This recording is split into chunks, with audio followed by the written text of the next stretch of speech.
hear this? You are not alone. This is the resistance.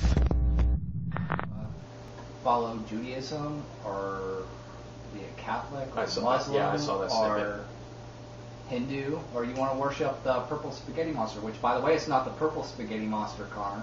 It is the flying spaghetti monster. Yeah, it doesn't matter what a person believes. You know, if you believe something, that's wonderful.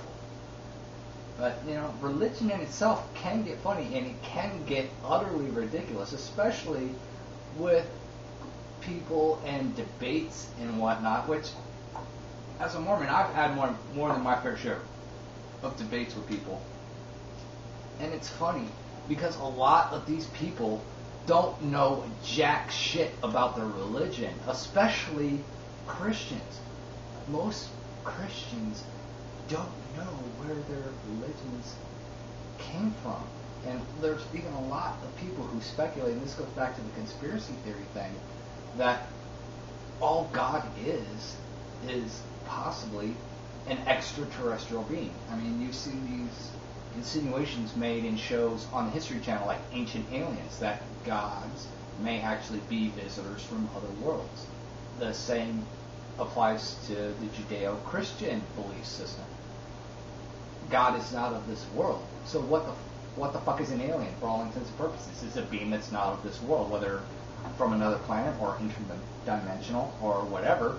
It's not of this world. So in a sense, it is an alien. So it doesn't necessarily mean that it's a little gray guy shoving probes up your ass, or a reptile, or some giant Anunnaki thing.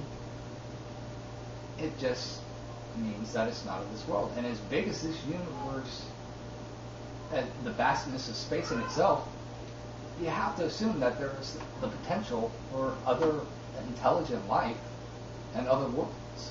You have to assume that. You know, as big as this freaking galaxy and universe is.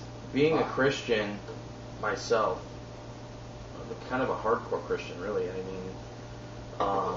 mean, I'm not like a Bible basher or anything, and I don't go to church every Sunday, and you know, I don't tithe, you know, nothing like that. But you're going to hell, my friend. I'll see you there. Yeah, I'll save you a seat. Maybe I'll go to hell, except for Gate 76. Oh my God, did I actually just say that? Freaking what? 10 years after we fucking started that shit? Oh my God. Yeah. Alright, anyway, being a Christian myself, kind of a hardcore Christian really, I take a lot of what is the literal translation of the Bible and apply that to my religion. I see it myself. Christianity is very watered down. You have Christians who, you know, cuss on Saturday and go to church on Sunday. You know, they drink on Saturday, go to church on Sunday. They, you know, pay for the prostitutes on Saturday, go to church on Sunday. And they have this idea that it doesn't matter if they sin or not because God forgives. Yeah. You know, through Jesus Christ, of course, the Christian religion. They use it as a safety net. Right, and so they don't take it seriously. They try. They say they're trying to live like Christ, and they're trying to do this and do that the right way, and you know their morals may be there, but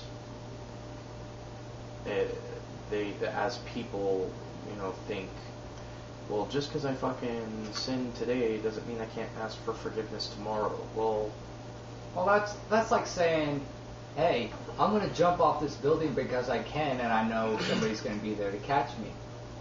You know, if you do it enough times, eventually somebody's not going to be able to catch you. And a lot of Christians will disagree. It's like, oh, God will always forgive you. Yeah, but if you're not serious about it when you're asking for forgiveness, then what's the point of begging for forgiveness in the first place? If you're not sincere and you're just going to go back and do it again. Trying to put practical application into being a Christian is important as knowing that you're going to be saved if you repent. God helps those who try, you know, and if you're not trying to be a good person, then He's not going to help you. I mean, that's just the bottom line, as far as Christianity is concerned. Well, I've got my own ideology. I've researched Mormonism. I've researched Catholicism. My grandmother, you know, rest in peace. She was a nun in the convent for years. from the time she could be until, you know, she was 30 or something like that. And then she realized that she had some sin in her life and could no longer be a nun. So she decided to drop out of the convent. But see, that's the difference between my grandma and these watered-down Christians. My grandma knew she had sin in her life and could no longer be a holy person in the church trying to tell people what to do and how to do it and how to act and whatever. She couldn't, you know, she couldn't be this holier than thou type of mentality. So she dropped out and did what she could to teach us grandkids on how to do things. And like I said, I've studied all these religions, and the religion that works for me is Christianity. It's the one that I can look at and be like, okay, that makes sense. You know, as far as all the evidence has been pointed to me from my pastors and youth leaders and you know, peers and stuff like that I've asked questions about. Because I'm not going to be an expert on. I'm not an expert on the fucking Bible. I'm not. There's no such thing. Right. And here's the thing. You know, I'm sorry to cut you off. You could go on like this for hours. I know.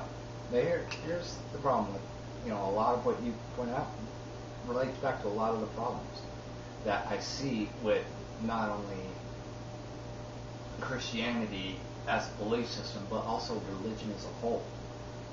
You know, one, you said you base your understanding off of what you've been taught by your pastors, youth leaders, whatever. Right. You know, and even but then, I have done my own research. Oh yeah, granted, and that's very commendable. But here's the thing: none of us are experts. None of us can understand and properly interpret the Bible. I mean, the only reason for that too, and I'm sorry to cut you off. The only reason for that too is because you can read a Bible verse today, and it means something to you today, and then you can read it a week from now, and it means something completely different to you the next week. It just depends on what you're going through. The Bible gives you what you need, and that's really the heart and soul of religion. It helps you in any circumstance. It's not a, okay, this is what this fucking means, this is what this means, go and study. Well, here's the problem. You know, here's the problem with that. The Bible in itself is subject to interpretation based on one's needs and points of view.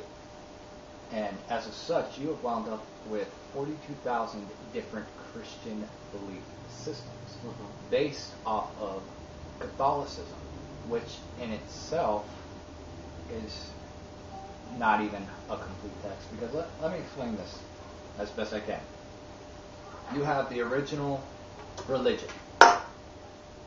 Here comes Catholicism 300 years later, after Christ's death, after the persecution of the Christians, and looks at these religious texts and says, okay, I want this as my religion, but I don't like this, this, this, or this, so we're going to lock it away. And there's several documents stating that makes a new religion. Yes. You lock away a whole mess of shit, and now you got a new religion based on what you want. In fact, here, let's use this one. So now you've got the Roman Catholic Church.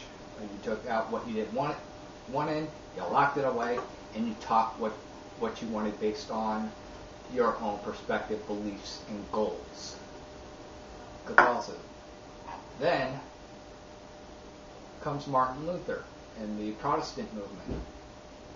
The Catholics had already translated the Bible into English, which is not, as most would believe, the King James version of the Bible. Or a literal translation from Latin to English anyway. I mean, you're going to have words left out. You're going to have, it's not going to be a complete literal translation, because Latin is the base of all language on the face of the planet, and it's like the language that things should be interpreted in because of the Bible. Well, not just that, but like I said, information is lost.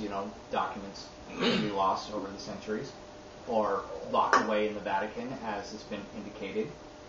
But here's why I say that you're losing a lot of the words, though, too, is because did you know in Japanese there's no word for surrender? No word. Yeah. No word that means surrender in Japanese. And in the Greek language, there's 4 words for love. Right. Yes. Exactly. So yes, you and I have both looked into this very thoroughly, and I commend you for that. This is making for a good discussion. Now here's where it gets really mucky. You already have Catholicism, which is the watered down version of the original Christian system. Right. Then then they translate the Latin, Greek, and all the other texts into English and comprise the Bible. Not the King James version of the Bible, but a different Bible called the Douay Rheims, which actually had, I believe, I can't remember offhand whether it was 7 or 11 additional Old Testament books than the King James version. Now, I've never even heard of that Bible. yeah, it's the Douay Rheims. It's the Catholic Bible. Okay.